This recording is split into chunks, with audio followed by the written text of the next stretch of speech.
kali ini di antaranya kita memilih harga drone pasti yang lebih murah tapi lebih powerful atau lebih mahal tapi lebih canggih. Oke, kali ini saya akan membahas sebuah. Hai teman-teman, selamat datang dan selamat datang kembali di channel YouTube Ketiwa Tech AHA, channel yang membahas tentang drone, wisata, dan touring motor. Oke teman-teman, pernahkah teman-teman ingin membeli sebuah drone dan bingung harus drone yang seperti apa? Untuk memilih sebuah drone tentu kita banyak pertimbangan, baik dari sisi harga, kecanggihan teknologi, dan lain sebagainya. Nah, di antara pemilihan itu yang jadi pertimbangan kita adalah ukuran. Oke, di depan saya teman YouTube, ini ada dua buah drone. Yang satu ukurannya besar dan yang satu ukurannya kecil. Oke, saya ulangi. Yang satu ukurannya lebih besar dan satu ukurannya lebih kecil. Nah, untuk mempertimbangkan pembelian drone, mana yang cocok buat kita, apakah butuh yang besar atau yang kecil? Mari kita lihat sekarang. Saya akan membahas 5 keuntungan drone kecil dan 5 kerugian drone kecil. Oke teman-teman, jadi untuk pemilihan drone kecil kita pertimbangkan adalah ini salah satunya ya. Untuk keuntungan drone kecil itu adalah portabilitas. Nah, drone kecil itu sangat portable, ringan, dan ini mudah dibawa kemana-mana. Dengan adanya ringan ini, teman-teman bisa memasukkan ke saku ya, atau tasnya memang kecil jadi bisa dibawa-bawa layaknya kita membawa tas seperti biasa, jadi tidak berat ya teman itu. Nah, dengan portabilitas itu kita bisa menggunakan drone ini dengan sangat portable juga. Jadi ketika persiapannya itu tidak terlalu lama ya teman-teman ya untuk menerbangkan drone ini. Beda dengan drone yang besar nih. Nah, jadi untuk drone kecil ini karena portabilitasnya bagus ya, ringan dan mudah dibawa, tentunya ini ketika kita menerbangkan drone ini itu tidak menjadi pusat. Oke, kita ulangi, tidak menjadi pusat perhatian orang lain. Oke, kalau mungkin teman itu dengar suara di belakang, itu memang kita lokasi syutingnya di pinggir jalan, jadi mohon maaf atas ketidaknyamanan ya teman. Oke, selanjutnya kelebihan yang kedua ya dari drone ini, drone mungil seperti ini ya, yaitu kemampuan terbang dalam ruangan. Nah, dengan drone mungil seperti ini kita berani menerbangkan dalam ruangan ya, meskipun ruangannya itu agak sempit karena apalagi sudah ada optical flow. Ada suara gemuruh juga teman itu ya, bentar. Jadi kalau optical flow biasanya itu drone lebih mengunci ya, dia lebih stabil terbangnya. Nah, untuk drone kecil ini saya baru berani menerbangkan di dalam rumah. Sedangkan drone yang seperti ini yang gede ya, ini sudah saya miliki lama tapi saya tidak berani menerbangkannya di dalam rumah. Yang pertama karena ini bebannya berat ya, gede ya. Yang kedua ini tidak ada optical flow-nya sehingga saya juga agak sedikit ngeri ya kalau goyang-goyang di dalam ruangan. Itu teman-teman. Nah, yang ketiga adalah untuk drone mungil ini ya. Nah, ini relatif ya teman-teman ya, yaitu mengenai harga ya. Kalau drone yang seimbang, misalnya dengan satu merek ya, misalnya ini DJI ya, dan kita bandingkan dengan merek DJI yang ukurannya mungkin lebih besar. Nah, itu pasti ada perbedaan harga. Nah, mungkin drone yang kecil ini itu lebih terjangkau daripada drone yang besar. Mungkin dari sisi bahan baku dan lain-lainnya ini lebih irit ya. Jadi mungkin produsen itu mematok harga yang sedikit atau terjangkau. Nah, itu teman-teman ya. Nah, yang keempat adalah drone sekecil ini ya, ada kendaraan lagi, maaf teman itu. Oke, kita ulangi lagi. Nah, drone sekecil ini sering digunakan dalam kegiatan hobi atau olahraga karena ini portable dan dia sangat lincah. Nah, ini biasanya teman-teman yang sering goes ya, bersepeda atau hiking atau lari, ini biasanya sering menggunakan drone-drone yang kecil ya, teman. Jadi drone ini lebih bisa diandalkan ketika kita menjalani hobi yang di outdoor misalnya teman-teman.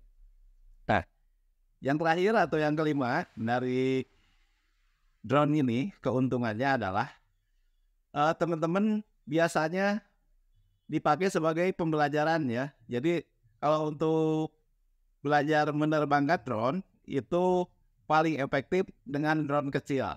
Karena drone kecil itu biasanya lincah dan dia mudah dikendalikan. Ya. Jadi belajarlah dari drone kecil untuk menerbangkan drone. Ini lebih sempurna. Nah, teman-teman, itulah kelebihan drone kecil dibanding drone yang besar. Nah, oke. Selanjutnya kekurangan drone kecil ini. Tapi sebelum saya lanjutkan, silakan subscribe dulu channel ini yang belum subscribe dan like and share videonya supaya teman-teman tidak kehilangan jejak channel ini. Oke. Selanjutnya apa kelebihannya? Kelebihan ya, kekurangan ya. Kita lihat sekarang. Nah, teman-teman, untuk kekurangannya drone ini yang pertama yaitu waktu terbang. Teman-teman, waktu terbang dengan drone yang sekecil ini mungkin agak terbatas. Kenapa agak terbatas? Karena dia mempunyai baterai yang kecil. Tapi jangan salah ya teman-teman. Untuk drone yang kecil ini yang saya pegang, ini dia meskipun baterainya kecil, tapi dia sudah memiliki teknologi dengan lama terbang yang bertambah.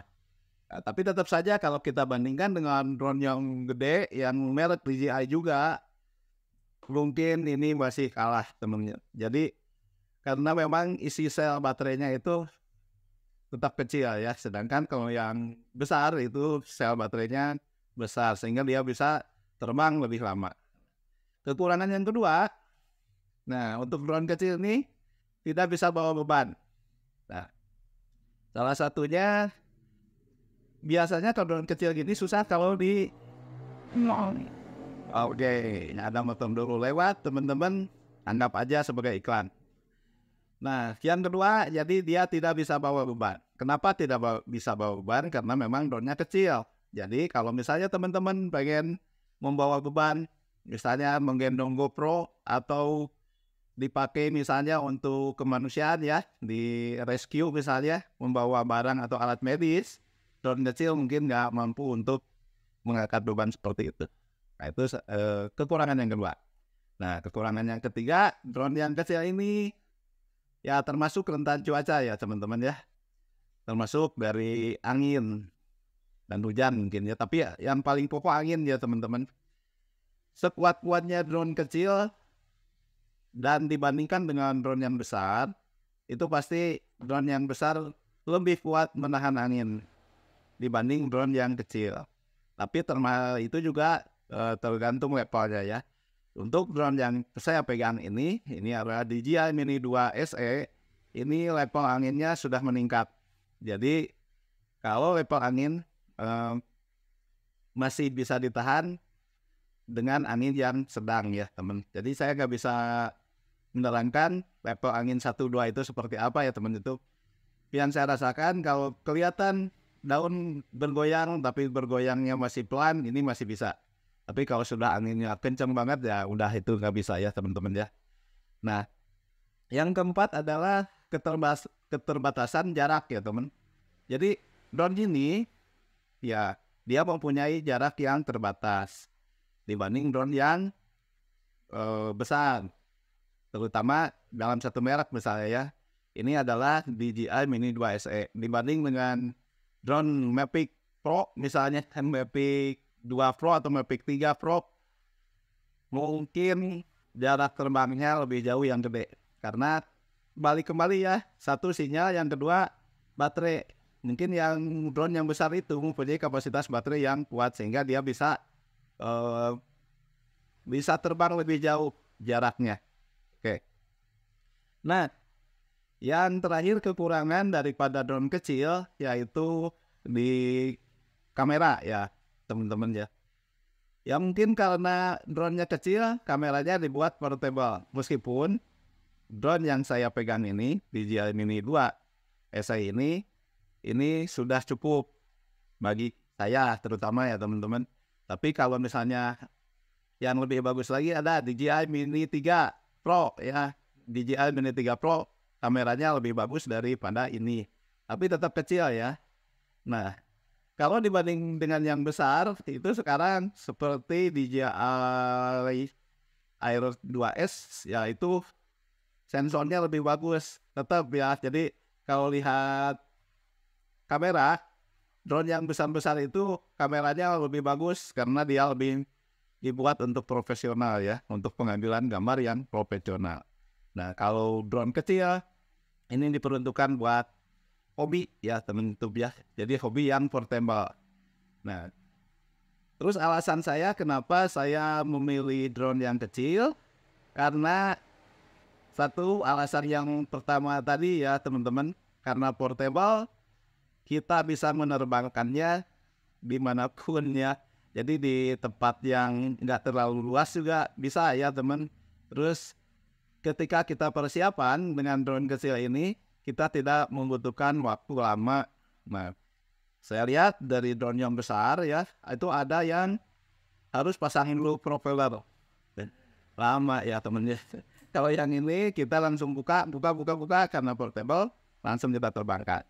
Nah itu jadi kita tidak akan kehilangan momen ya teman itu dengan menggunakan drone kecil. Oke teman-teman, itulah tadi 5 kekurangan dan 5 kelebihan, atau dibalik 5 kelebihan dan 5 kekurangan dari drone kecil ini. Ya terserah teman-teman, mungkin ini sebagai bahan pertimbangan dan ini hanya menurut pendapat saya sebagai YouTuber atau sebagai pilot drone pemula. Ya teman-teman, selanjutnya saya ucapkan terima kasih bagi yang sudah subscribe dan sampai jumpa di video berikutnya.